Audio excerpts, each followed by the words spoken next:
নমস্কাৰ বন্ধুসকল, মই হিৰেন। আজি আপোনালোকক এই ভিডিঅ'টোৰ জৰিয়তে এই 2025 বৰ্ষৰ জানুৱাৰী মাহটোত এই দুই ৰাশিৰ ব্যক্তিসকলে লাভ কৰিবলগীয়া সম্পূৰ্ণ ৰাশিফলৰ বৰ্ণনা আপোনালোকক আগবঢ়াইছোঁ।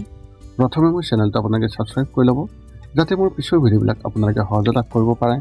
লগতে মোৰ ভিডিঅ' যদি ভাল লাগে তেন্তে লাইক আৰু শ্বেয়াৰ কৰিব, কমেণ্ট কৰি আপোনালোকৰ মনোভাৱ প্ৰকাশ কৰিব।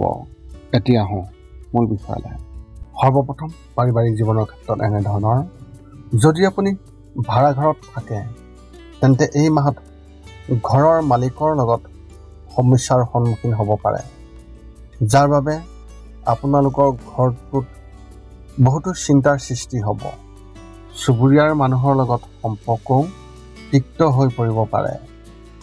ল'ৰা ছোৱালীৰ লগত ক'ৰবালৈ যোৱাৰ পৰিকল্পনা কৰিব পাৰে আপুনি, কিন্তু কোনোবা নহয় কোনোবা এটা ক্ষেত্ৰত বিশেষ বাধাৰ সৃষ্টি হ'ব পাৰে। ঘৰলৈ আত্মীয়সকল আহিব আৰু তেওঁলোকৰ লগত কিছু সময় আপুনি কটাব পাৰিব। যদি কোনো পুৰণি সম্পত্তি পৰি আছে তেন্তে আপুনি বিক্ৰী কৰাৰ কথা আপুনি চিন্তা কৰিব পাৰে। যদি ক'ৰবাত ধন বিনিয়োগ কৰা হয় তেন্তে তাৰ পৰা লোকচানৰ সম্ভাৱনা দেখিবলৈ পোৱা যাব। ঘৰত কিছু কামৰ বাবেও ভ্ৰমণলৈ যোৱাৰ ইংগিত পোৱা গৈছে। ব্যৱসায় আৰু চাকৰিৰ ক্ষেত্ৰত এনেধৰণৰ, যদি আপুনি কাম কৰি আছে তেন্তে আপোনাৰ পুৰণি সহকৰ্মীসকলৰ পৰা নতুন চাকৰি বা তেনে বিশেষ অফাৰ বা পৰামৰ্শ পাব, যিটো আপোনাৰ বাবে অতি উপযোগী হ'ব। কিবা কাৰণত আপুনি আপোনাৰ বৰ্তমানৰ চাকৰিটোৰ প্ৰতি আগ্ৰহ কম অনুভৱ কৰিব পাৰে আৰু আনকি ইয়াৰ প্ৰতি মোহ ভংগও হ'ব পাৰে।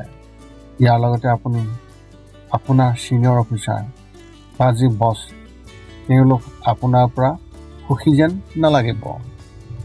ব্যৱসায়ত লোকচান হ'ব যদিও বেছি দিন নাথাকিব। বজাৰত নতুন বন্ধুত্ব গঢ়ি তুলিব, যাৰ ফলত আপুনি ভাল কাম কৰিব পাৰিব। টকাৰ সৈতে যি সংঘাত, সেই সংঘাত কৰাৰ সময়ত সাৱধান হওক, অন্যথা লোকচান হ'ব পাৰে। শিক্ষা আৰু কেৰিয়াৰ ক্ষেত্ৰত এনেধৰণৰ, যদি আপুনি স্কুলত আছে তেন্তে এই মাহত আপোনাৰ মনটো পঢ়া শুনাৰ লগতে অন্যান্য সৃষ্টিশীল কামতো কেন্দ্ৰীভূত হ'ব। আপুনি আপোনাৰ আগ্ৰহ অনুসৰি কাম কৰিব আৰু ইয়াত আপোনাৰ দেউতাকৰ পৰাও বিশেষভাৱে সমৰ্থন পাব। যদিও কিছু সময়ৰ বাবে বিভ্ৰান্তি থাকিব। যদি আপুনি অধ্যাৱসায়ীভাৱে কাম কৰে তেন্তে পৰিস্থিতি উন্নত হ'ব। কলেজীয়া ছাত্ৰ ছাত্ৰীসকলে এই মাহত নিজৰ কেৰিয়াৰৰ প্ৰতি অধিক গুৰুত্ব দিয়াৰ প্ৰয়োজন আছে। এই মাহত আপুনি আপোনাৰ ভৱিষ্যতৰ প্ৰতি আগৰ তুলনাত অধিক সচেতন হ'ব আৰু ভৱিষ্যতে কি কৰিব আৰু কি নকৰিব সেই বিষয়েও চিন্তা কৰিব। কিছুমান বিষয়ক লৈ দেউতাকৰ লগত তৰ্ক বিতৰ্ক হ'ব পাৰে। ধৈৰ্যৰে কাম কৰিলে পৰিস্থিতি নিয়ন্ত্ৰিত হ'ব।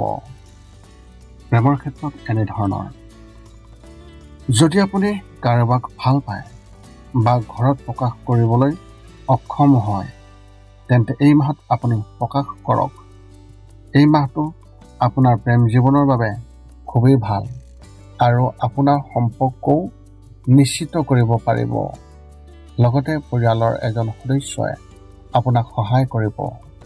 যদি আপোনাৰ বিয়াৰ কিছুদিন হৈছে তেন্তে আপোনাৰ পত্নীক বা আপোনাৰ স্বামীক লৈ মুকলিকৈ সন্দেহ অনুভৱ কৰিব।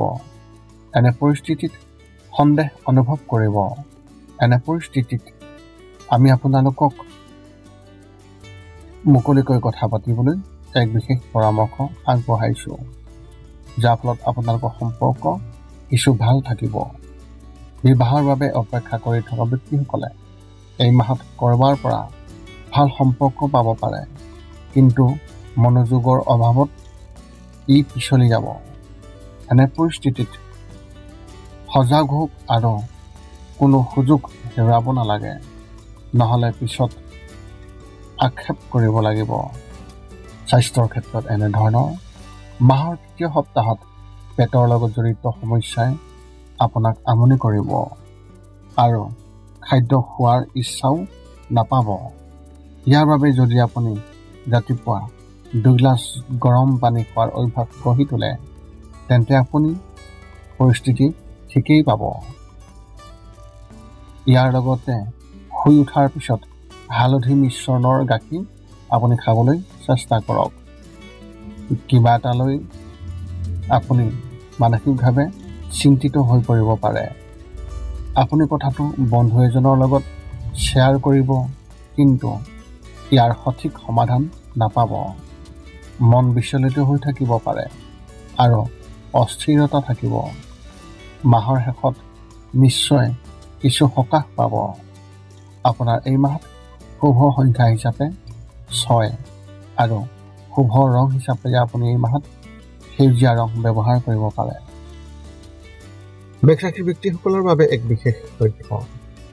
আপোনালোকৰ পৰিয়ালৰ বয়োজ্যেষ্ঠ সদস্যৰ লগত কথা পাতি থাকোঁতে সাৱধান হওক, বিশেষকৈ মাহৰ দ্বিতীয় সপ্তাহত, কাৰণ এই সময়ছোৱাত আপোনাৰ মুখৰ পৰা কিবা এটা অপ্ৰয়োজনীয় শব্দ ওলাই যাব পাৰে, যিয়ে তেওঁলোকৰ হৃদয়ত আঘাত দিব।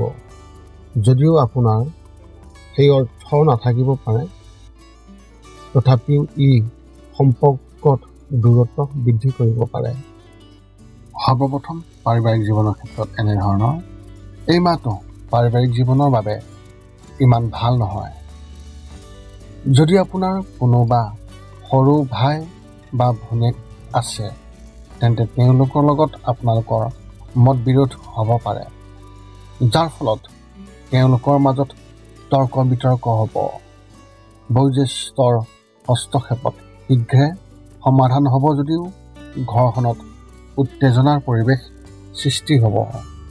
পৰিয়ালৰ কোনো সদস্য অসুস্থ হ'ব পাৰে, যাৰ বাবে পৰিয়ালৰ পৰিৱেশ উত্তেজনাপূৰ্ণ হৈ থকাৰ সম্ভাৱনা আছে। যদি কোনোবা সদস্যই নতুন চাকৰি পাইছে তেন্তে সেই চাকৰি কাঢ়ি নিব পাৰে। এনে পৰিস্থিতিত নিশ্চিতভাৱে নিজৰ লগতে ঘৰৰ সকলো সদস্যক এবাৰ চকু ফুৰাওক। ব্যৱসায় আৰু চাকৰিৰ ক্ষেত্ৰত এনেধৰণৰ ব্যৱসায়ৰ ক্ষেত্ৰত নিশ্চয় লাভ পাব, কিন্তু খৰচো বাঢ়িব। যদিও আপুনি কিবা এটা কৰাৰ কথা ভাবিব পাৰে, তথাপিও তাত বহুতো বাধা আহিব। এনে পৰিস্থিতিত আত্মবিশ্বাসৰ অভাৱ হ'ব আৰু একে সময়তে আপোনাৰ শত্ৰুৱেও আপোনাক ক্ষতি কৰিবলৈ কঠোৰ চেষ্টা কৰিব পাৰে। কাম কৰি থকা ব্যক্তিসকলে এই মাহটো তেওঁলোকৰ স্বাভাৱিক হ'ব আৰু কোনো সমস্যা নহ'ব। মাহৰ আৰম্ভণিতে কামৰ বোজা অলপ বেছি হ'ব যদিও লাহে লাহে তাত সকাহ আহিব। অৱশ্যে মাহৰ শেষত আপুনি আপোনাৰ কামৰ বাবে উৎসাহ পাব। শিক্ষা আৰু কেৰিয়াৰ ক্ষেত্ৰত এনেধৰণৰ যদি আপুনি অধ্যয়নৰ কোনো নতুন পাঠ্যক্ৰম কৰাৰ কথা ভাবিছে তেন্তে এই মাহতে আৰম্ভ কৰিব। আৰম্ভণিতে কিছু সমস্যা হ'ব যদিও লাহে লাহে সকলো ঠিক হৈ যাব। শিক্ষকসকলে আপোনাৰ কামত সুখী হ'ব আৰু কেৰিয়াৰৰ লগত জড়িত কিবা এটা আপোনাৰ মনত আমনি কৰিব, কিন্তু কাৰো আগত আপুনি শ্বেয়াৰ কৰিব নোৱাৰিব। আৰ্থিক সমস্যা হ'ব, কিন্তু বন্ধু বান্ধৱীৰ পৰা সহায় পাব। পঢ়া শুনাত কিছুমান কথাৰ সন্দেহ থাকিব। ছিনিয়ৰসকলৰ পৰাও আপুনি সমৰ্থন পাব।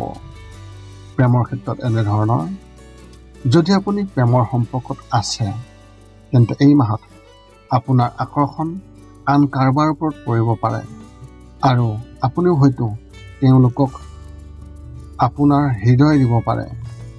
ইয়াৰ ফলত আপোনাৰ সংগীৰ মনত সন্দেহৰ সৃষ্টি হ'ব আৰু সম্পৰ্কত দূৰত্ব বাঢ়িব।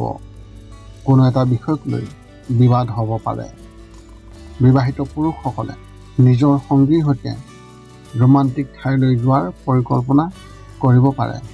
কিন্তু শেষ মুহূৰ্তত কোনো সমস্যাৰ বাবে পৰিকল্পনা বাতিল হ'ব পাৰে। বিবাহৰ বাবে অপেক্ষা কৰি থকা ব্যক্তিসকলে হয়তো নিজৰ বাবে নতুন জীৱনসংগী বিচাৰি পাব আৰু তেওঁলোকৰ লগত অতি সুখী যেন লাগিব।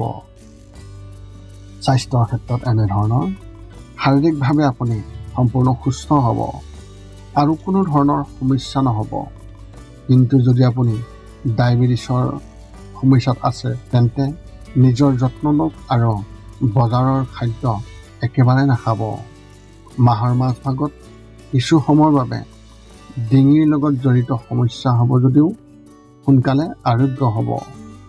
মানসিকভাৱে মাহৰ আৰম্ভণিতে অস্বস্তি অনুভৱ কৰিব আৰু কিবা এটা চিন্তাত পৰিব। ইয়াৰ বাবে যদি আপুনি দৈনিক ধ্যান কৰিবলৈ চেষ্টা কৰে তেন্তে আপোনাৰ মনটো শান্ত হৈ পৰিব।